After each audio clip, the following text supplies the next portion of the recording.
Om Swastiastu. Perkenalkan, nama saya Ketua Caraka Bagosewaka, NIM 1954121010. Jadi, saya akan membahas tentang gambar ini.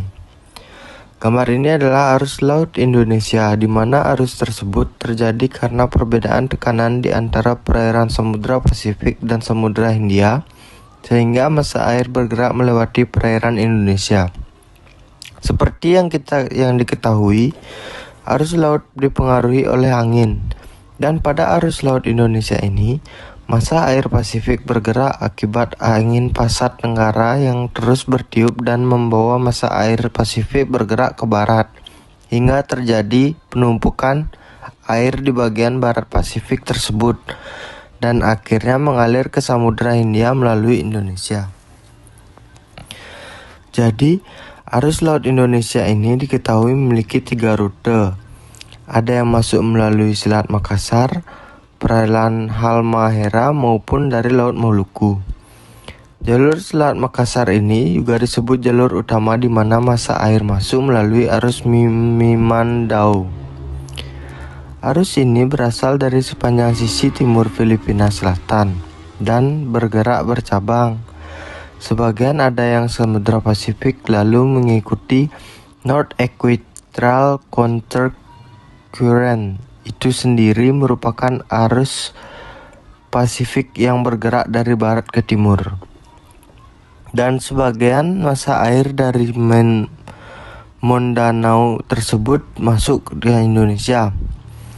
Lalu massa tersebut masuk ke Selat Makassar.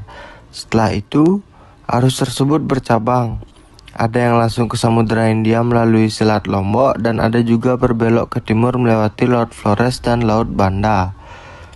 Lalu rute selanjutnya yaitu rute yang masuk melalui Laut Maluku.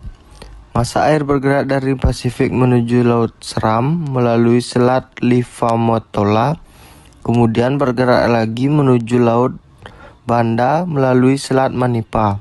Dan rute ketiga yaitu yang melewati Laut Halmahera, di mana air dari Pasifik menuju Laut Seram dan cekungan arus sebelum akhirnya ketiga rute ini bertemu di Laut Banda tersebut. Setelah berkumpul, massa air bergerak ke Samudra Hindia melalui bagian timur Laut Timor. Arus laut Indonesia ini menjadi alat pendeteksi El Nino dan La Nina maupun migrasi ikan, karena fenomena El Nino dan La Nina maupun migrasi ikan sangat berhubungan erat dengan suhu arus. Maka dari itu, arus laut Indonesia sangat dijadikan parameter untuk mengetahui atau mendeteksi fenomena tersebut. Sekian yang dapat saya jelaskan. Bila ada salah kata mohon dimaafkan. Om Santi Santi Santi Om.